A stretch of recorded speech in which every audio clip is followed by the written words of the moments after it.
This afternoon, we are continuing our tour of budget carriers in East Asia. In the last video, we checked out Air Japan, perhaps one of the smallest budget carriers currently with a fleet size of 2. Today, we'll enjoy the hospitality and service of the slightly larger Jeju Air, a low-cost carrier in Korea. We'll all struggle with the strongest sealed in-flight meal in the air. We begin this wonderful spring day at Seoul Incheon Airport. Good morning from Seoul. Today we'll be flying with Jeju Air, the largest budget carrier based in Korea, for a regional flight up to Sapporo, Chitose. Now recently I've been starting to enjoy these budget carriers, at least in Asia. Sure, there are no frills, but you pay for what you want, and usually the onboard service and menu usually isn't too shabby. Our flight is set to depart at 12:20, so come along as we go from A to B, and let's enjoy the hospitality of Jeju Air. Jeju Air check-in is near the end of the terminal. The airline uses both Gimpo and Incheon airports in Seoul, with Gimpo dedicated to their domestic lines with a smaller subset of their international routes. The airline only facilitates international travel out of Incheon. Check-in is located in the L section of the terminal, and the check-in process was very quick and requiring no intervention from the counter. Jeju Air allows 10 kilograms of carry-on baggage, so I was well within this limit as my last flight only had an allowance of 7. At no time during this journey was my baggage weighed by airline staff. Incheon Airport is set up really nice for international travel, and have flown out of here a handful of times since I moved to Japan. Actually, I would be here 2 months later for what I hope would be a very exciting trip. If I offer one bit of advice for this airport, it's to pass through security and passport control ASAP. Lines can form quickly and can be lengthy. Last year I believe the queue was about 40 minutes, taking up valuable lounge time. And make sure your ticket name matches exactly your passport, or the staff would turn you around faster than a Ryanair plane. We will be departing from Gate 127 in the Concourse, which requires the use of the train. This is a one-way trip, and travelers are unable to backtrack, so I took the time to enjoy the terminal beforehand.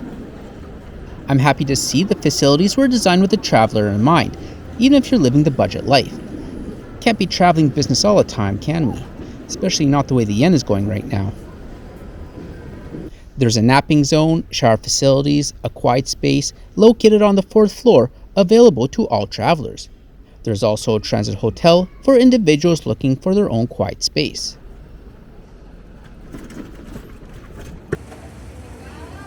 The food court tucked away from the main floor offers a small culinary sanctuary.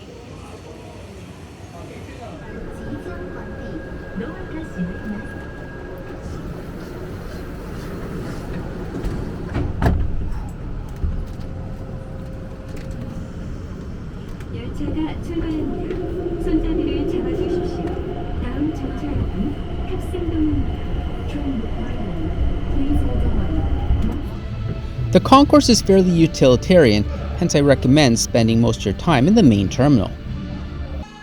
When we arrived at the concourse, the ceremony of the airport gatekeepers was getting underway, which I thought was pretty cool, an exciting way to spend our last few minutes.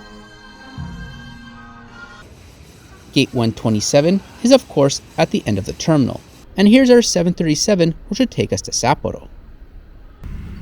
This afternoon, we'll be comfortably seated in 28A for our flight to Hokkaido. Turning towards the scouting report, Jeju Air has 38 Boeing 737-800 aircraft in their fleet.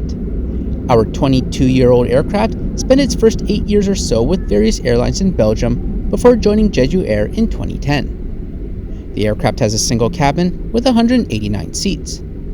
Some aircraft are configured with a small business flight section, yielding 174 seats. Like many LCCs, seats closer to the front of the plane are offered at increasing rates, hence we're all the way back in steerage. And there's 3 lavatories on board.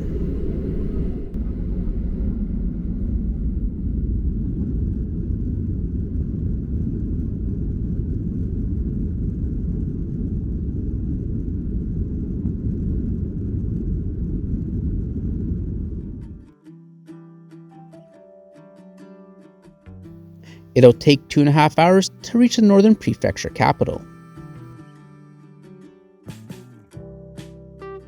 The single-class cabin is in the standard 3-3 seating configuration, with an orange trim running down the length of the cabin. Other than that, the interior has a fairly bland design, reminiscent of the early 2000s. At over 20 years old, wear and tear of the aircraft interior is evident. Jeju Air is currently in the process of acquiring new 737 MAX aircraft, so I would like to see how these new planes are set up. The seats themselves are perfectly fine for a regional flight, a bit bulkier than the newer iteration of airline seats. If there's one thing consistent over the years with budget airlines, it's the straightforward design of the seat back, with this one containing only a tray table and a well-stocked pocket. Seat pitch is also not too bad at about 30 inches. There is no power outlets on board, so once flights start reaching that 3-hour mark, having a power bank starts becoming a good idea. As I mentioned, the seat pocket is pretty full, containing the Inflight menu, the quarantine inspection guide, and you can see here the table has seen some better days. It's slanted down, so anything on it doesn't particularly stay in one place, does it? There's a safety card, air sickness bag, and perhaps the largest shopping catalog I've ever seen on a plane. It's pretty heavy, so they must make enough money on it to lug almost 200 around on each plane. And above you have access to the air control and reading light. Overall, a very simple hard product, but it's comfortable and gets the job done.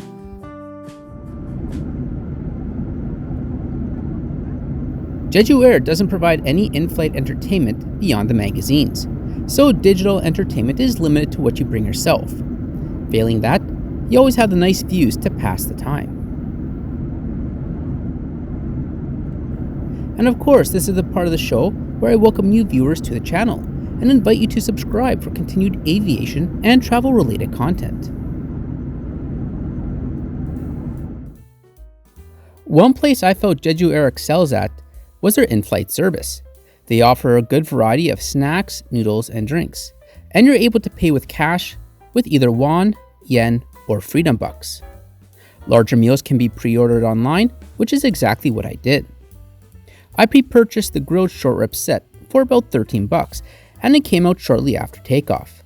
It was accompanied by a water bottle and the Jeju spicy sauce, which I thought was the star of the show.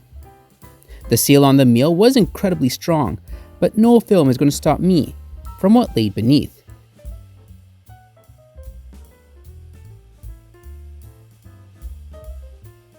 And I eventually persevered. First impressions is that it looks pretty good, and the portion size is quite healthy as well. The beef was well seasoned, flavorful, and juicy. The sauce, which I can best describe as similar to a sriracha, but sweeter, was a fantastic addition and made everything taste that much better.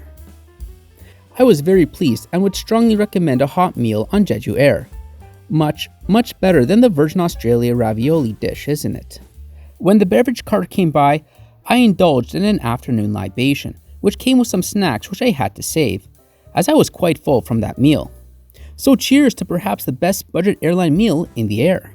Wow, fantastic.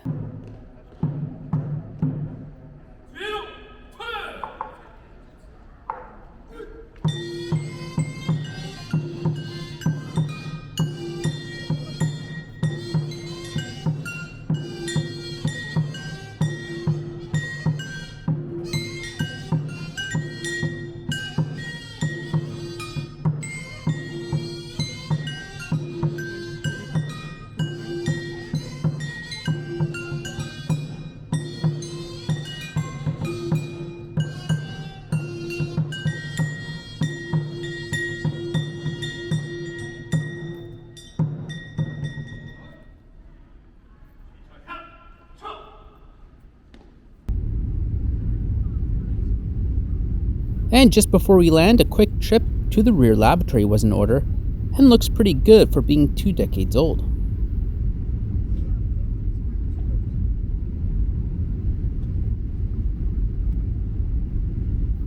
Alright, time to check out the boarding process should you wish to do some flying in Asia.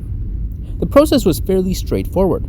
There are 3 categories to choose from when you buy a ticket, though this aircraft doesn't have a biz light section. You also want to keep an eye on the bottom number rather than the seat price. When it comes to passenger details, you have to make sure that you put all your first and middle names in the first name category, or else you may be turned around at security in Korea. There are no spaces between the names, but it worked well for me. From there, you can select a seat, with prices increasing the closer you decide to sit to the front. And then you can select your meal should you desire to have a nibble on the plane.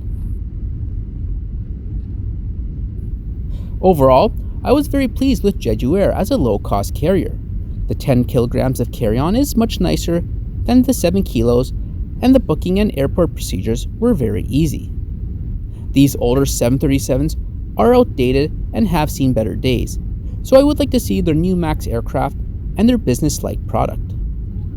Jeju Air excels with their in-flight menu, offering a large selection at very good prices, providing one of the best meals I've ever had on a budget carrier.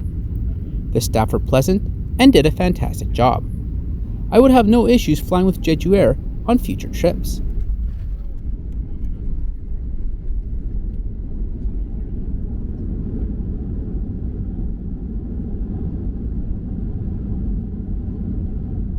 The price of this trip, including the meal and seat, came out to 137,000 Korean won. Thanks for watching. Let me know what your thoughts on Jeju Air, and I'll catch you in the next video.